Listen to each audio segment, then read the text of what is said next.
They called it a mistake, I called it love. I didn't fall for her despite the world's judgment. I chose her because she was worth defying it. They say every story has a beginning, but ours didn't start with fireworks. It started with whispers. It was one of those evenings where conversation drifts like background music, laughter mixing with the clink of glasses, soft jazz humming somewhere unseen. I was standing near the back patio, pretending to be part of a conversation I'd already lost interest in, when I saw her. She wasn't trying to stand out. That's what made it impossible not to notice her. A woman in her early 40s, poised and radiant in quiet ways. A dark, fitted dress that didn't shout for attention, yet somehow held every eye for a moment before letting them go.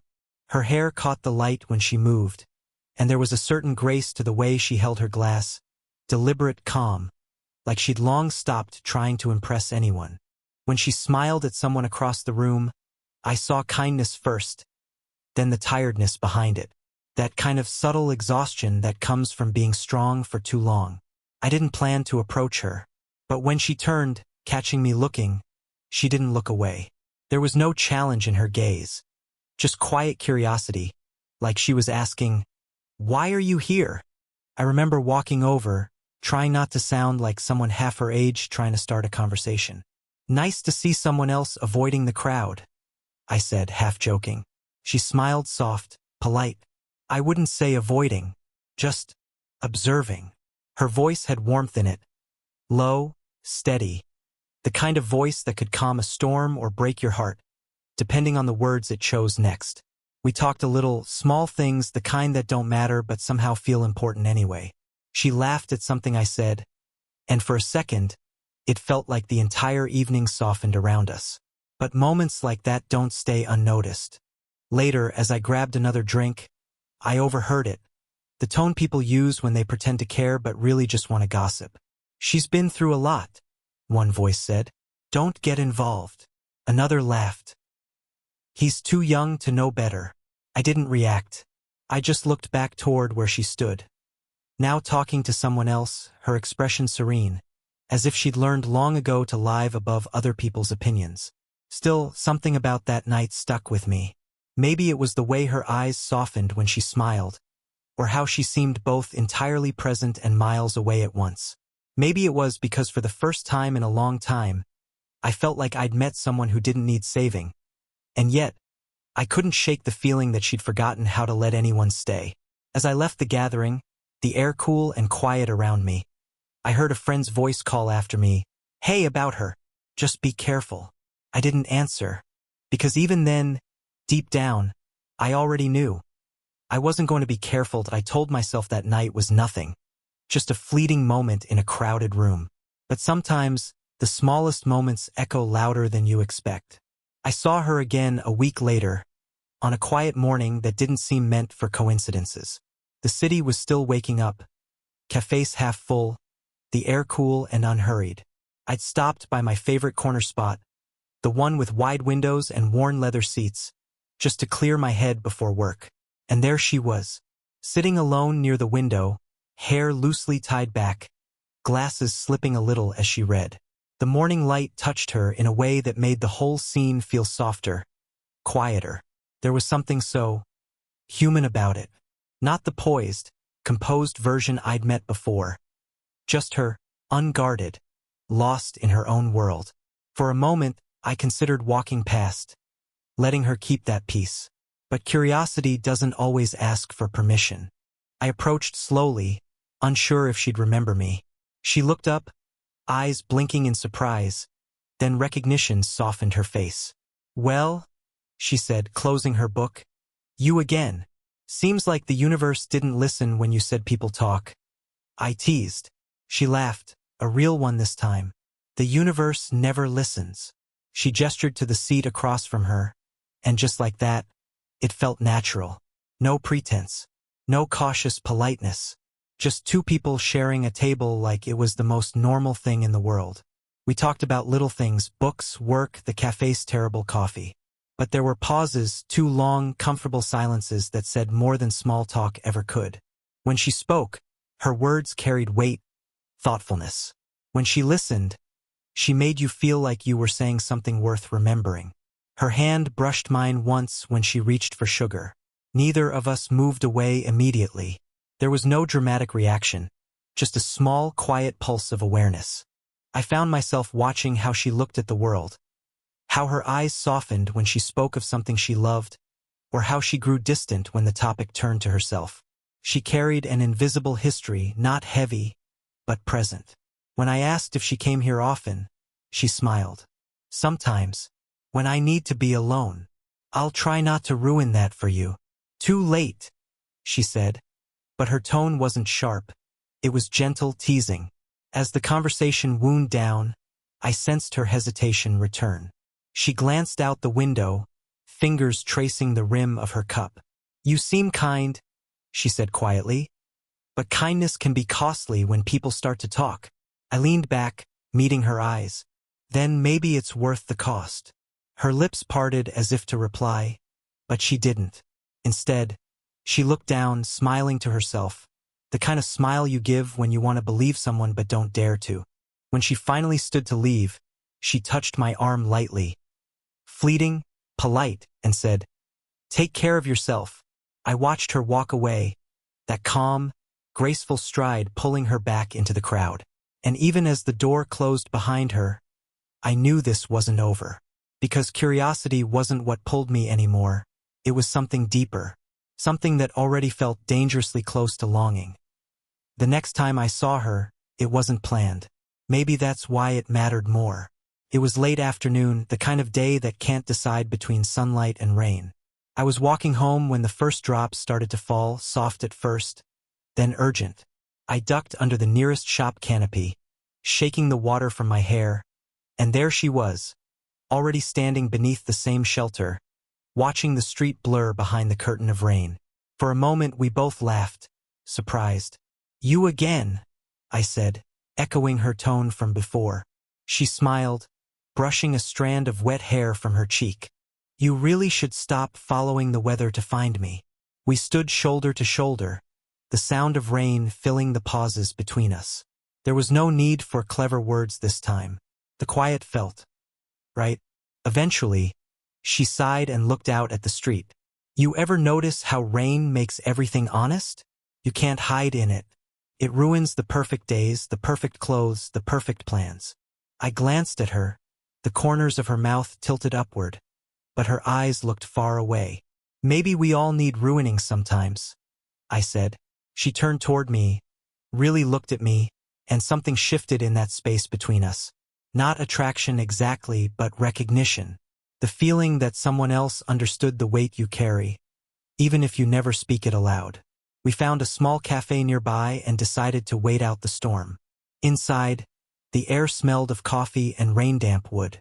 Drops slid down the window beside us, tracing slow paths like seconds stretching longer than they should. She told me about her work, a career she once loved but now found exhausting. About how people see confidence and mistake it for peace. I told her about my family, the things I hadn't figured out yet, the pressure to be doing better by now. It wasn't what we said that mattered, but how we listened. Every word seemed to land somewhere gentle. At one point she shivered. The air conditioning was too cold. I offered my jacket, and she hesitated before taking it. Her fingers brushed mine. Just that brief contact, but it lingered. She pulled it around her shoulders, smiling faintly. "You shouldn't spoil me," she said. "Maybe you need it," I replied. We talked until the rain softened to a drizzle. The world outside looked cleaner somehow, the kind of clean that only comes after a storm. When it was time to leave, neither of us moved immediately. She stared out the window, then said quietly, "We shouldn't get used to this." I nodded, pretending to agree, though I already had. When she walked away, the scent of rain and her perfume clung to my jacket. I stood there for a while, just breathing it in, knowing something had shifted, even if neither of us had said it out loud. It wasn't love yet, but it was understanding. And sometimes, that's the first and most dangerous step, that there's a strange thing that happens when people start to notice what you'd hoped to keep quiet. Suddenly, every glance feels heavier. Every word sounds like a question. At first, I thought I was imagining it. The sidelong looks when we were seen together. The subtle shifts in tone when her name came up in conversation. But soon it became impossible to ignore. We'd begun meeting more often, not deliberately, but out of quiet gravity. Coffee on her lunch breaks, short walks in the park, the occasional dinner when our schedules aligned. Always in public, always careful. But no matter how careful you are, eyes find you. I remember one evening at a small restaurant, the kind with low lighting and jazz humming from a record player in the corner. She was laughing at something I'd said, her hand lightly covering mine on the table, when a familiar voice called my name. Coworker. The look on his face said everything before he even spoke.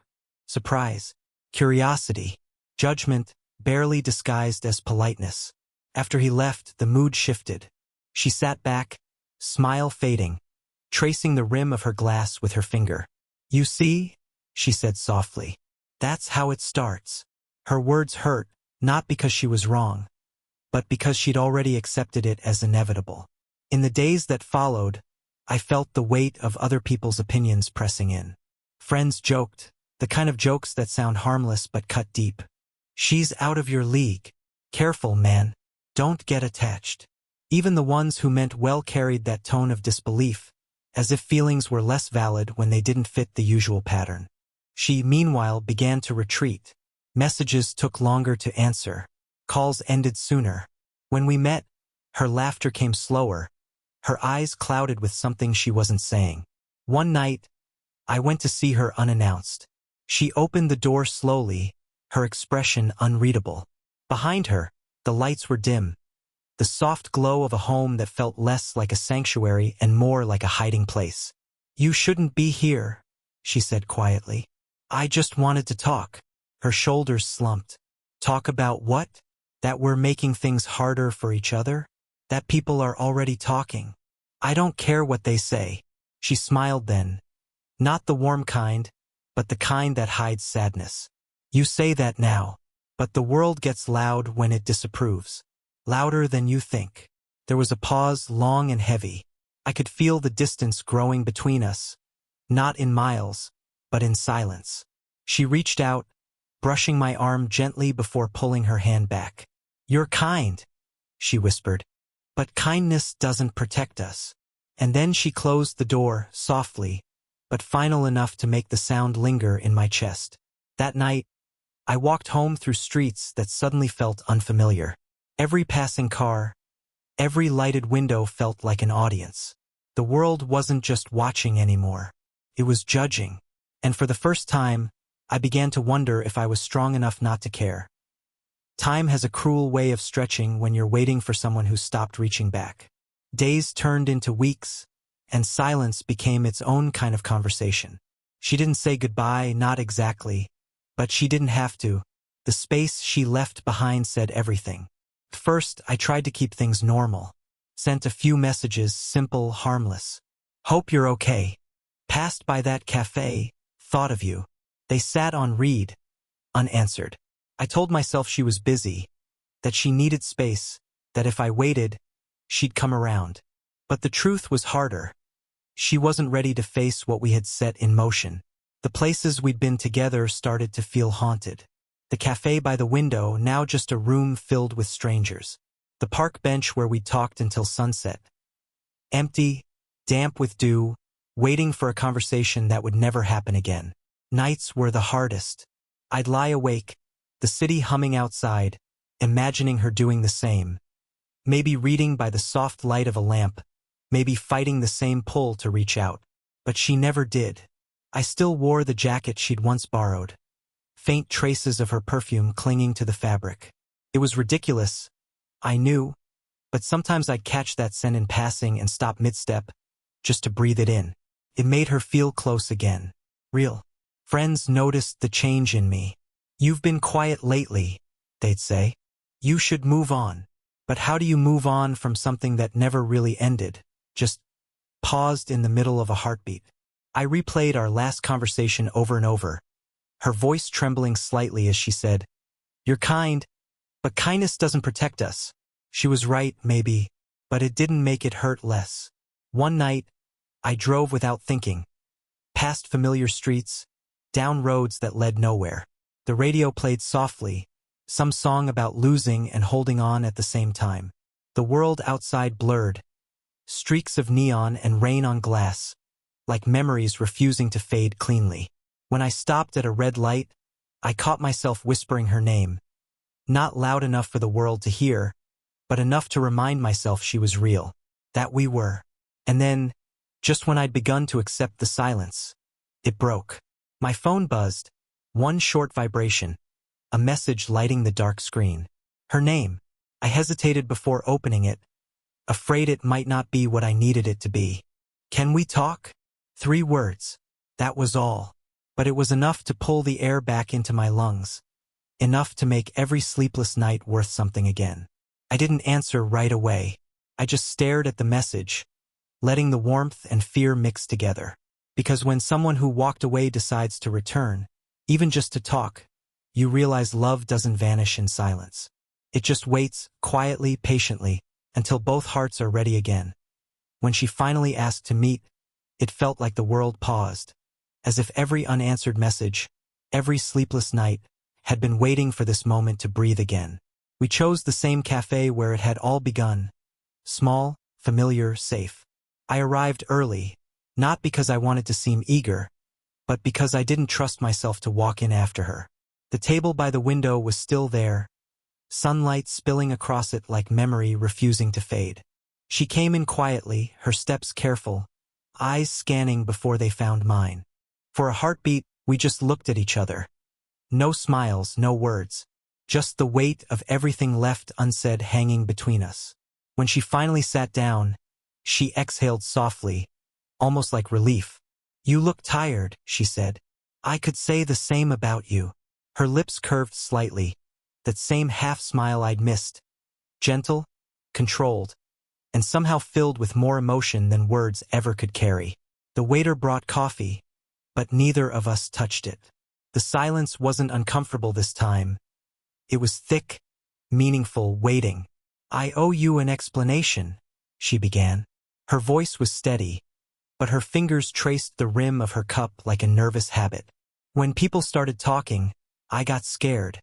Not because of them, but because I started to care about what they could take away from me. My reputation, my peace. I wanted to tell her I never cared about the world's noise, but I stayed quiet, letting her speak. "I thought pushing you away would protect us both," she continued.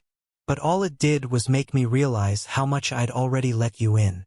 The words hung there, fragile and beautiful. I leaned forward, my hands clasped together to keep them from trembling. "You don't have to protect me," I said quietly. "I knew what I was walking into the moment I looked at you that first night. I didn't care what they said. You were my choice." Her eyes glistened, not from sadness, but from the relief of being seen. She reached across the table, hesitated, then placed her hand over mine. Her skin was warm, steady, real. "I'm tired," she whispered. "Tired of hiding from something that feels this right."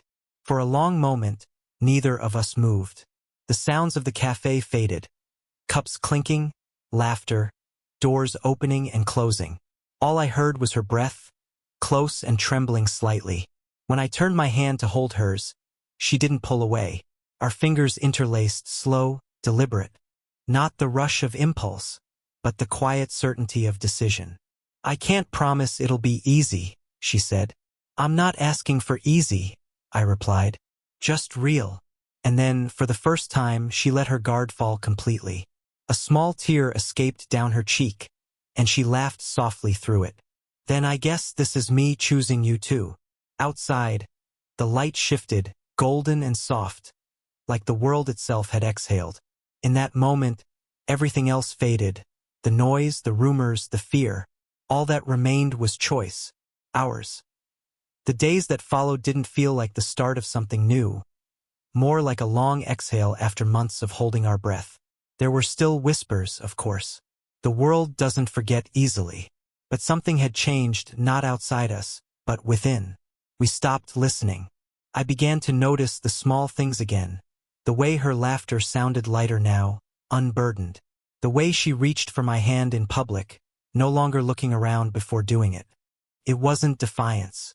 It was peace. We didn't rush anything. There were no sudden moves, no desperate need to prove our love to anyone. We simply lived. Shared mornings over coffee, quiet evenings walking along the river, moments that didn't demand to be dramatic to feel important. One Sunday we went to the park, the same one where rain had once trapped us together. This time the sky was clear, leaves shimmered in the sunlight, and families passed by without a second glance. We sat on a bench, her hand resting over mine, our shoulders brushing. "Do you ever think about what people still say?" I asked, though I wasn't sure why. She smiled faintly, eyes following a group of children chasing each other through the grass. "Sometimes, but mostly I think about how little it matters now." There was a quiet strength in her tone, not defiance, but acceptance.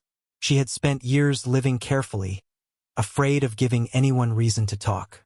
Now, sitting there beside me, she looked like someone who had finally stopped apologizing for being happy. The wind picked up, teasing her hair loose from its tie. I reached up instinctively, brushing a strand from her face. She leaned into my touch, eyes closing for a moment.